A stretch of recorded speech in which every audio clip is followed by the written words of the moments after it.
Hey, I'm Georgia Lyons, and this is Industry Intros. And today on the show, I have a beautiful, beautiful friend of mine who is married, conveniently, to my manager, Mikey. It is such a privilege to have her on the show. She has a wealth of knowledge in the entertainment industry.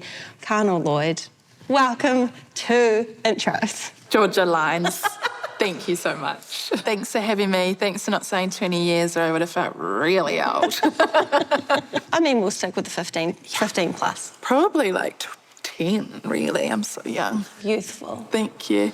My first encounter with you was through Sticky TV, just coming home after school, having my snacks. Yeah. How did you get into Sticky TV? So first of all, it makes me laugh that all these beautiful, incredible, talented adults know me from Sticky TV. I just imagined you all as these imaginary children, and now you're like a big, clever adult who's got your whole own life and all these things going on. But yeah, that was me. I got into Sticky TV mainly just from being a show-off at school. So when I was at high school, I was like, I am going to do Shakespeare. I'm going to be a proper actor. That's all I care about. And then I heard about an audition and a little note in the newspaper for another kids' show, which was called Squirt. I got that job, and that was like a crack into this world of TV. And more than the actual show itself, which was cool and it was a very fun job, it was actually the people I met. And then just like sitting somewhere like this, like a studio with this equipment and these people that had this knowledge of what it did. And in the end, that's sort of what I started pursuing more than acting. It was like, Mike, you just need to turn your phone down. So just like what we do in a professional environment usually is we just put our phones on silent. That's something I learned when I was working at Squirt. Yeah, so that was like, that kind of really woke up this, what is TV feeling in me? And then I just sort of pursued it from there. So I went from kids TV to music TV to radio. All along the way, I was meeting people where you start to form relationships. And so when an opportunity comes up, they like remember that you weren't a complete asshole. Yes. And so they're like, I wonder if that girl wants to have a go. Because that's what they talk like too. Yeah, they do. And so I was doing radio and music TV when a friend of ours, Aunt Farak, came into the C4 studio and was like, do you want to audition for the weather? And that for me was probably one of the most exciting opportunities I've ever had, because there was John Campbell, Hilary Barry, Mike McRoberts, like these absolute gods of New Zealand television and news as far as I was concerned. And I was sort of feeling like I wanted to grow up a little bit, like I wanted to hang out with the grown-ups. And so that was my foot in the door at news. And then I think I've been in the newsroom or newsroom adjacent with the project for like 10 years now. So you touched a little bit about being in radio world. My FM breakfast host. What was that like being in what I assume to be a very male-dominated industry? I loved a lot about what I learned at radio, but I would say that it was probably one of the most challenging sort of little slices of my career personally. Yeah, for me that did have a lot to do with the fact that often I would be in a room, we'd be like trying to come up with something for the show, and I would become very conscious of the fact that I was the only woman in there. You know, like this was the era when there were radio hosts on other stations that were all about like stunts and taking their clothes off and like doing the craziest thing, because it's all about getting people to listen for survey, right? There was one time where I was standing in a room and like, I think it was like we lost a competition. We had to have a shower with Monty Beeson. I was like, I don't want to have a shower with him. On so many levels, eh? What is my life? Like, and how is this interesting to people?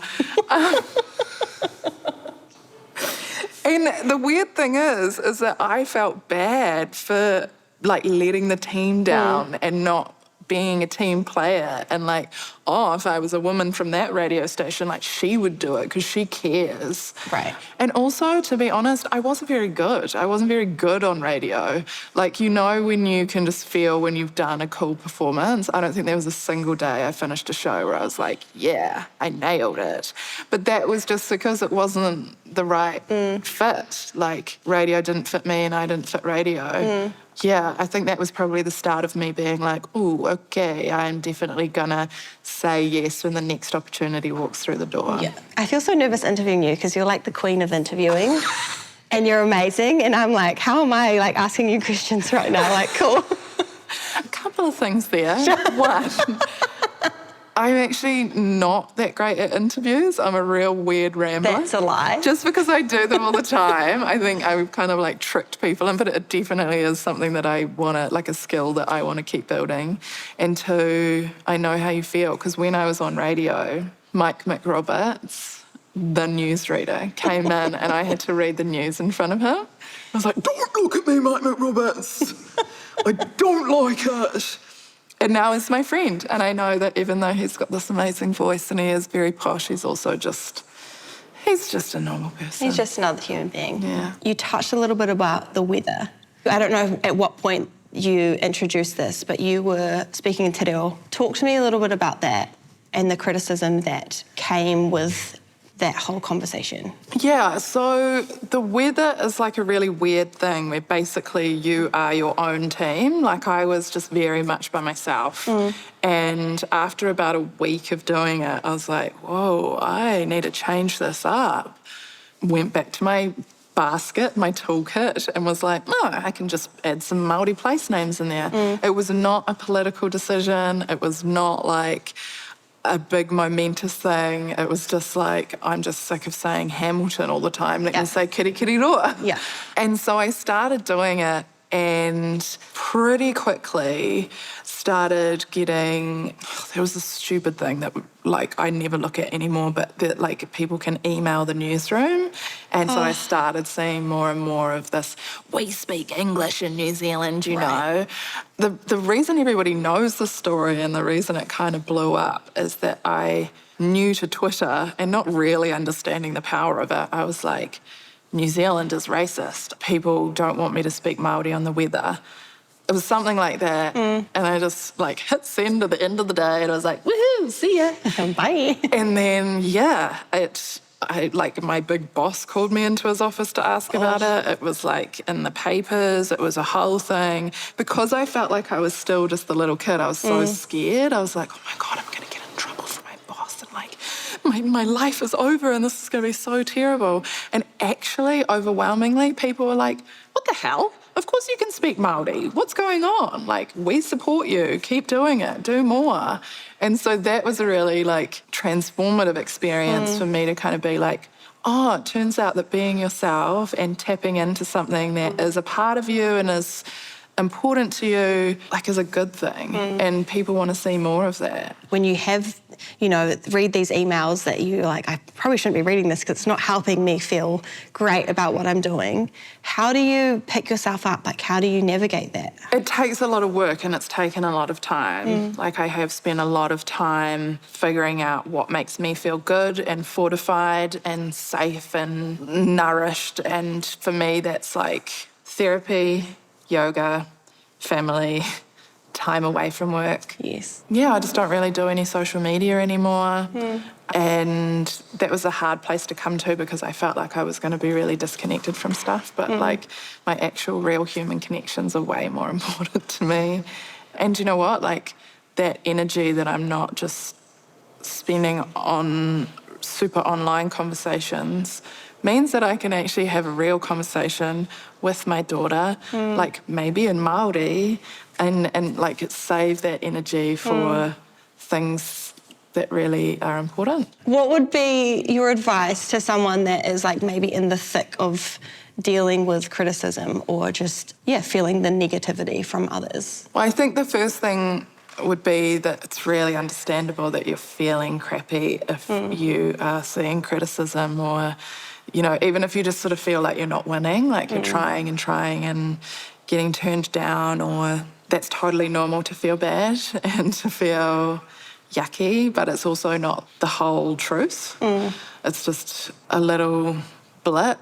And maybe like be as nice to yourself as you can be, even if you don't feel like it.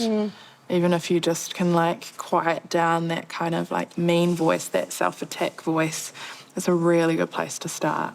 One thing that growing up, I always wanted to be a mum at some point in my life. And I've always found it a little bit like nerve-wracking and overwhelming, being like, how do I do what I do and continue to be everything that I am, but also bring small humans into the world? I look at you and I look at Mikey and I look at, there's so many amazing people that have these really great small humans that are wonderful parents.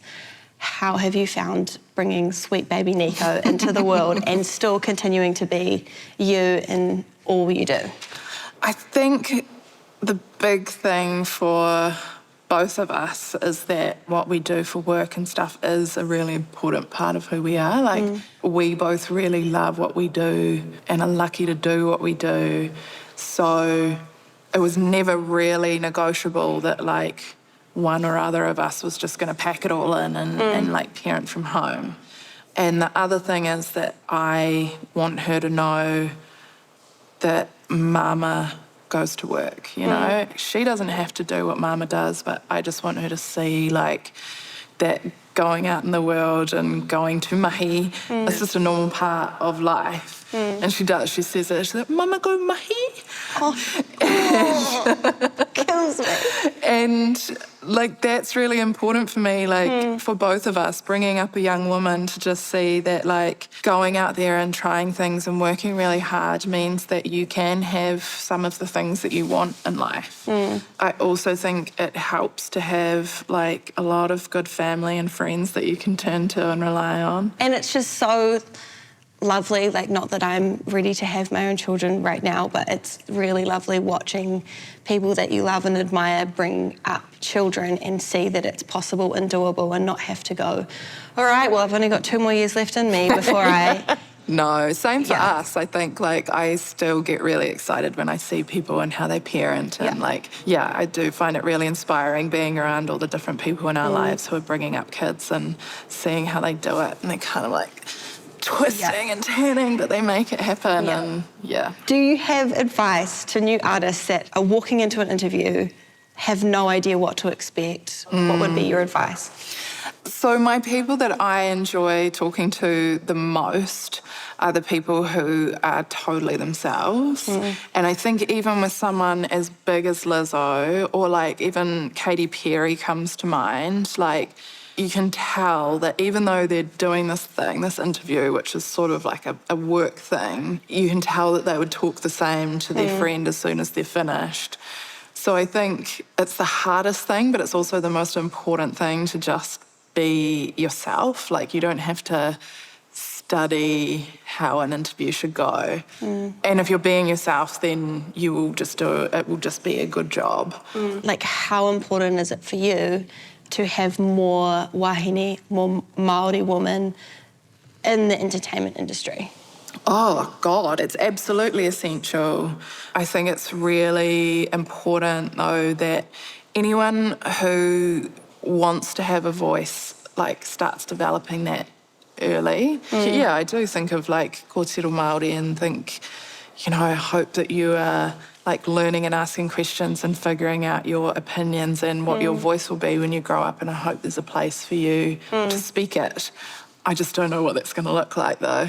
Because to be honest, I don't know if a job like mine is going to exist by the time Nico grows up, More Māori voices, more Pacifica voices, more Asian voices, more variety. It's the spice of life. You are so wonderful and I love you dearly, and I know I say this to you a lot, but I'm so thankful for you in the way that you allow Mikey to do what he does, because obviously he's a massive help to me in, being able to do what I do. So thank you so much, because I just think you're wonderful, and thank you for being on my show.